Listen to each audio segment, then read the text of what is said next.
Assalamualaikum warahmatullahi wabarakatuh.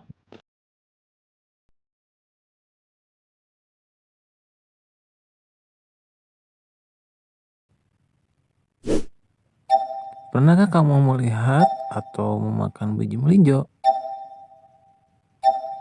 Suka kalian memakan makanan ini? Ya, ini adalah sayur asam. Ya, betul sekali. Nah, di sayur asam di sini ada biji melinjonya. Nah, apa itu melinjo? Itu merupakan salah satu contoh ya tumbuhan gimnospermae. Gimnospermae itu adalah biji yang tidak ditutupi kulit buah ya. Sekali lagi biji yang tidak ditutupi kulit buah. Contohnya adalah pinus dan pakis haji. Ya, selain melinjo juga ada pinus dan juga pakis haji. Perkembangbiakannya ada yang secara generatif menggunakan strobilus atau rujung ya. Nah, contohnya seperti di gambar, di sini ada pinus dan juga melinjo. Di mana dalam satu pohon itu ada dua jenis kelamin ya. Ada yang betinanya dan ada yang jantannya dalam satu pohon tersebut ya. Pinus baik melinjo. Perkembangbiakan secara vegetatifnya ya pada pohon pinus dan juga pakis haji contohnya ya. Kalau pinus itu dengan tunas seperti lihat di gambar, juga sama halnya dengan pakis haji dengan bulbil ya, sama tunas juga itu pada pakai haji. Kalian bisa lihat di gambar ya seperti itu. Pernah kamu melihat tumbuhan paku? Tumbuhan paku. Apakah tumbuhan tersebut berbunga? Ya. Nah, oke kita bahas. Perkembangbiakan tumbuhan paku. Nah, contohnya di gambar di sini ada tumbuhan paku ekor kuda dan tumbuhan pteris ya. Kedua gambar ini termasuk ke dalam kelompok tumbuhan paku. Semua pohon paku tidak menghasilkan bunga. Alat perkembangbiakan pada tumbuhan paku adalah spora. Namun, tumbuhan paku juga tetap dapat menghasilkan sel kelamin dalam perkembangbiakannya. Nah, jadi ada yang secara generatifnya dan ada yang secara vegetatifnya. Nah, lihat di siklus ini ada perkembangbiakan hidup tumbuhan paku ya. Jika kadar air pada kotak spora berkurang, kotak spora akan pecah dan mengeluarkan spora yang ada di dalamnya. Spora akan bertebaran dan tumbuhan menjadi protalium. Protalium akan berkembang dan menghasilkan antheridium dan archegonium. Antheridium akan menghasilkan sperma berflagel atau berekor dan archegonium akan menghasilkan sel telur ya.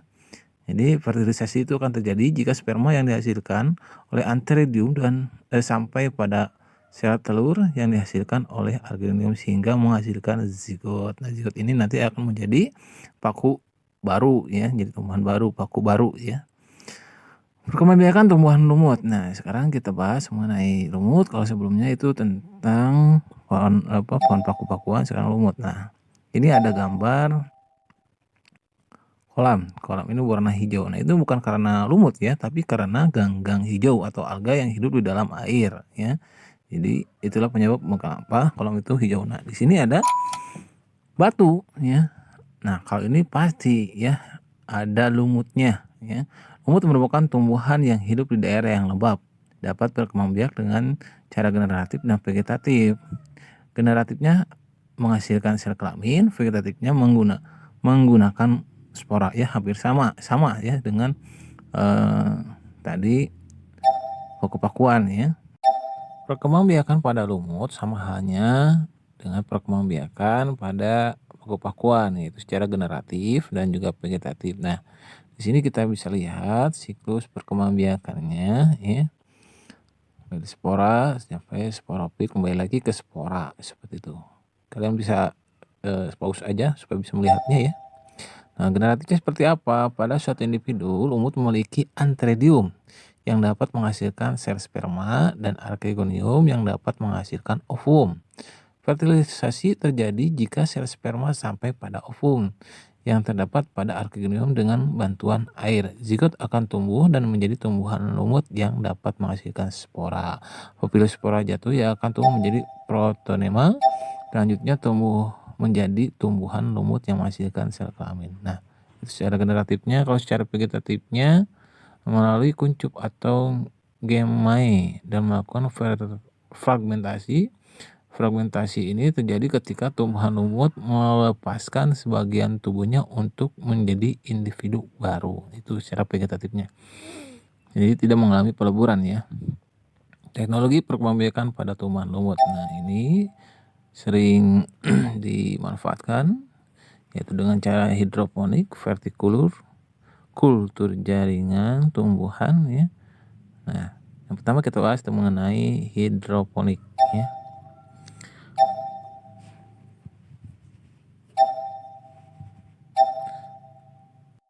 Nah, ini ada contoh gambar hidroponik ya.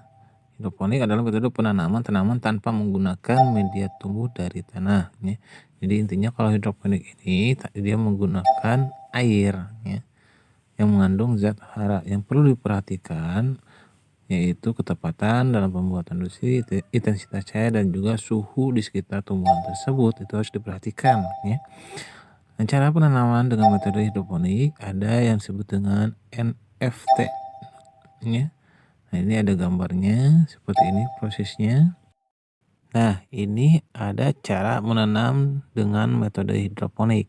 Yang pertama ada NFT ya. Nah, kalian bisa lihat sendiri langkah-langkahnya. Sebenarnya cara ini memiliki konsep dasar menanam akar tanaman tumbuh pada bagian lapisan nutrisi yang tidak dalam dan menjaga sirkulasi agar tanaman tersebut mendapatkan nutrisi, oksigen, serta air yang cukup ya. Nah, ini kemudian ada cara yang kedua yaitu dengan wedge system. Nah, bisa kalian lihat gambarnya.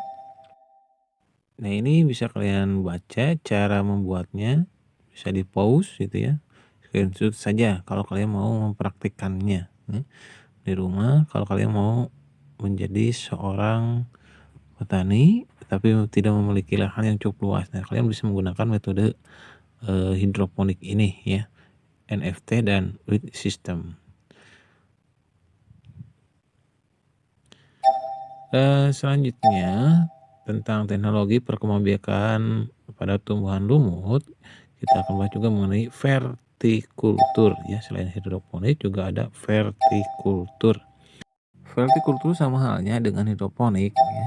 Jadi yang tidak mempunyai lahan luas itu bisa menggunakan vertikultur ini, tapi medianya ini adalah tanah ya. Kalau hidroponik itu medianya air, kalau ini medianya adalah tanah. Untuk langkah-langkahnya kalian bisa pause, kemudian screenshot dan baca sendiri ya.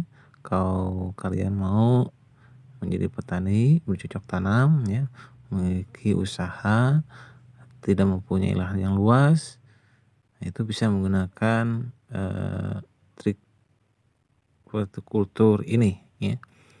Selain hidroponik juga ada vertikultur.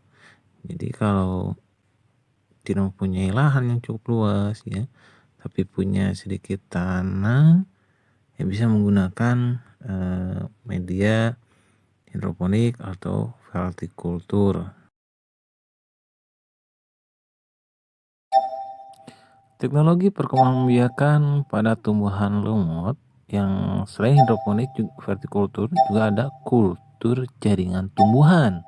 Tekniknya ya, jadi metode kultur jaringan tumbuhan ya.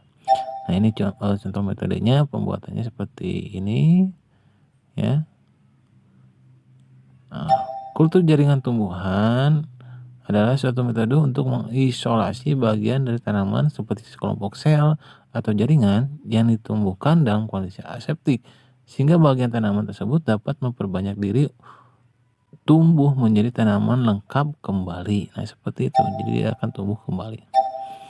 Nah, tahapan proses kultur jaringan yang pertama ada pembuatan media ya. Medianya bukan koran gitu ya. Media yang biasa digunakan untuk kultur jaringan adalah garam, mineral, vitamin, dan hormon. Terkadang dibutuhkan juga bahan-bahan seperti agar, gula, arang, dan beberapa jenis bahan organik lainnya.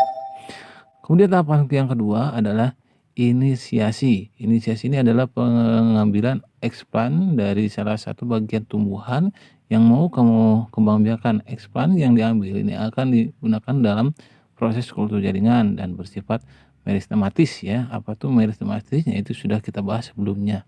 Aktif membelah ya.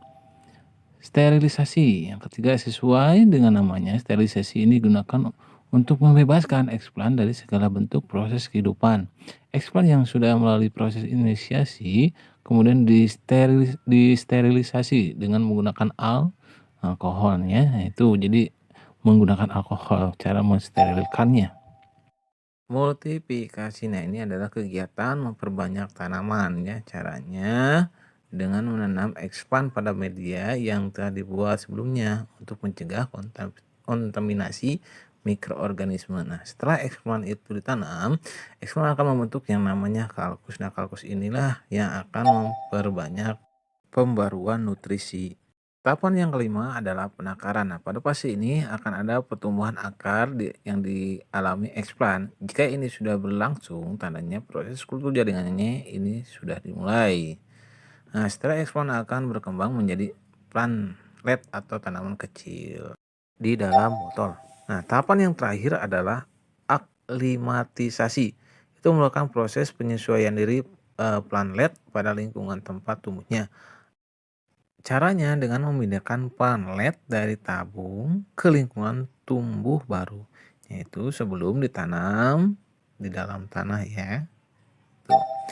Nah, contoh tanaman kultur jaringan seperti halnya anggrek itu bisa pisang, kelapa sawit, kecambahnya tanaman hias, tebu, dan krisan. Nah, manfaatnya untuk apa sih ya?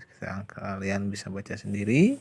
Ini yang pertama untuk menghasilkan tanaman yang baru, menetapkan tanaman yang bebas terhadap dari jenis virus, bisa menciptakan varietas yang baru, melestarikan jenis tanaman, kemudian mempertahankan keaslian sifat-sifat tanaman tersebut. Nah, seperti itu ya. Jadi oke, sekian untuk hari ini. Mudah-mudahan bermanfaat. Jangan lupa like dan subscribe.